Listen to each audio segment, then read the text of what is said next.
Hey guys, what is happening? Niat here with Film Comics Explained. We are back into our run into Aliens Outbreak. When we left, a saboteur on board the Benedict had killed one of the Marines who had discovered him sending messages to the KO-14. Led by Massey, a group of mercenaries hired by Bionational plan on retrieving the specimen from the alien homeworld and destroying the Benedict in its entirety.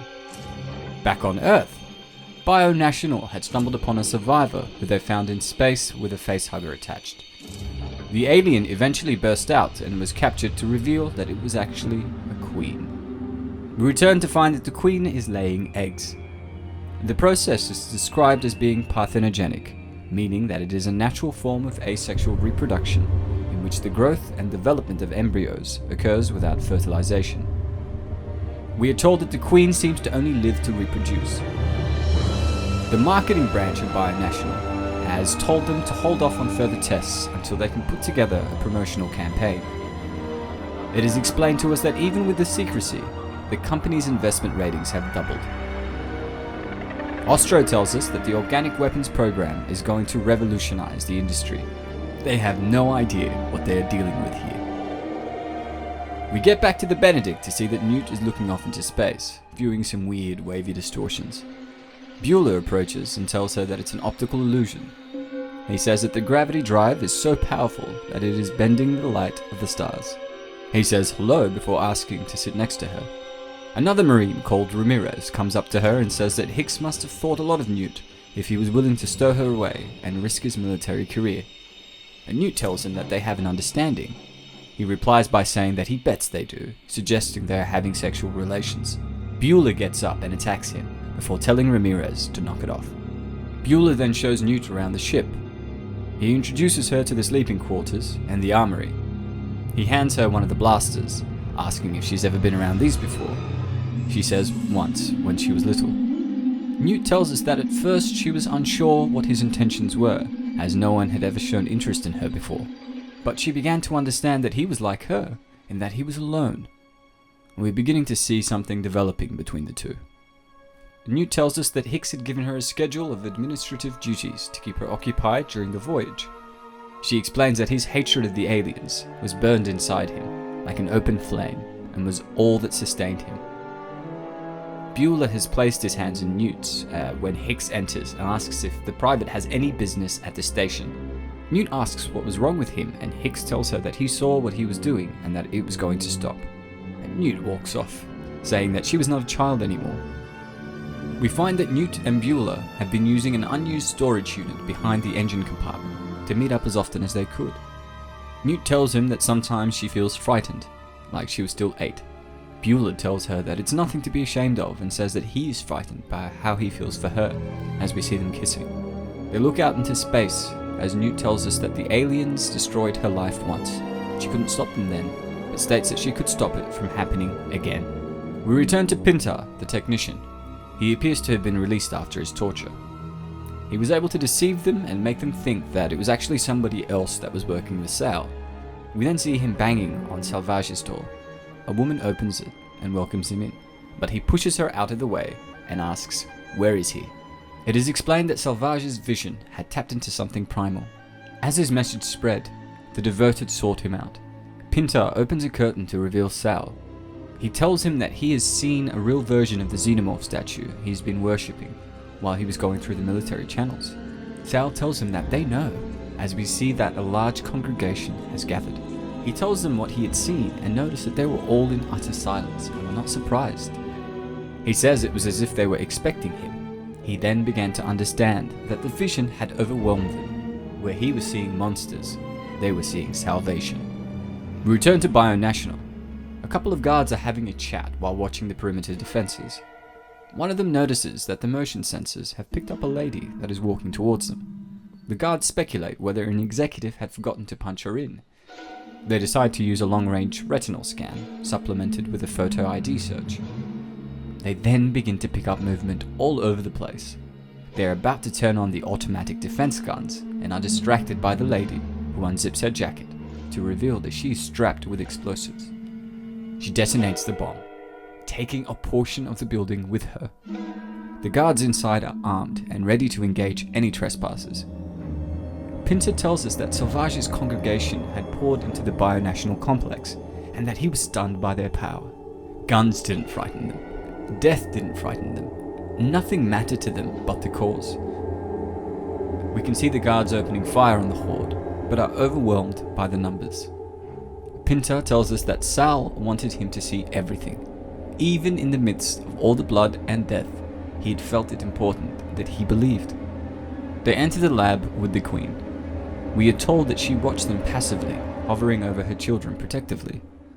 Sauvage approaches her and says that they have come to consummate their love, to purge the visions from their minds and to be one with her. Sal then approaches an egg and asks it to take him.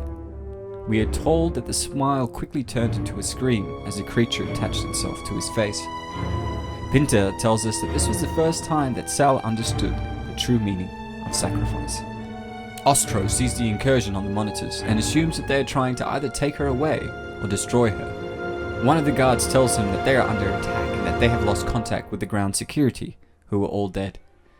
He's about to suggest that they notify the police or military to help, but Ostro silences him, saying that they weren't to use outsiders. He grabs a gun and says that they will be handling this in-house. We can see that the acolytes are dragging their infected brethren outside to make room for others. This is insane. Pinter tells us that they were all her children now. Ostro and the guard arrive on the scene.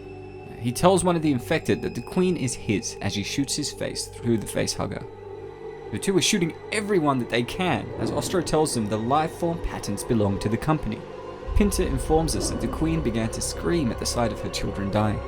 The other guard informs Ostro that there are too many of them to deal with as he sees something approach behind him. We then see the Queen's teeth come out through his head.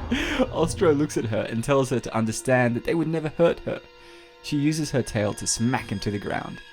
He gets up and tells her that he loves her and that he only wants the best for her as a facehugger jumps on him from behind. We can see Pintar's face on a monitor as he tells us he doesn't remember much after that.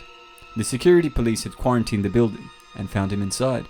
He starts to realize that he's been a part of the alien's plan all along. He questions whether the alien had controlled every aspect of his life to get him here. A man turns off the display and asks what they did with Pintar. He's essentially told that the organ bank was taking what they could and would burn the rest. It is revealed to us that the fanatics were able to escape and are now in hiding. The two men go over Bionational's data on the aliens and realize they have 72 hours to a week before they begin to gestate. They are worried that one of these embryos will be another queen, which would wreak havoc if allowed to lay eggs out in the open. We return to the Benedict as it makes its approach to the alien homeworld. Newt tells us that as they get close, she was overwhelmed by a hideous premonition of death. Newt and Beulah had spent every spare moment together. There was an air of desperation to their encounters, and they didn't want to waste an instant. We see them get freaky. We arrive to the bridge of the Benedict. Jones has noticed another ship is approaching them. Stevens suggests that it could be debris, but she is adamant that it is changing course and following them. She's about to sound the general alarm as Stevens begins to lift his sidearm. He pulls the trigger and kills her as he says, "Not quite yet." He then contacts Massey on the KO-14 and tells him that everything is set for them to begin docking. Massey says that he will be seeing him shortly as we see the ship ram into the Benedict. The force of this causes the Benedict to reverberate. The alarm sounds, and Beulah tells Newt that they have a Code 5 alert and are under attack. He tells Newt to stay there as it is safe and to wait for him. He lets her know that he loves her and that he will be right back. The rest of the Marines are scrambling, trying to figure out what is going on. They head to the armory only to find that someone has sabotaged their weapons, which are useless now.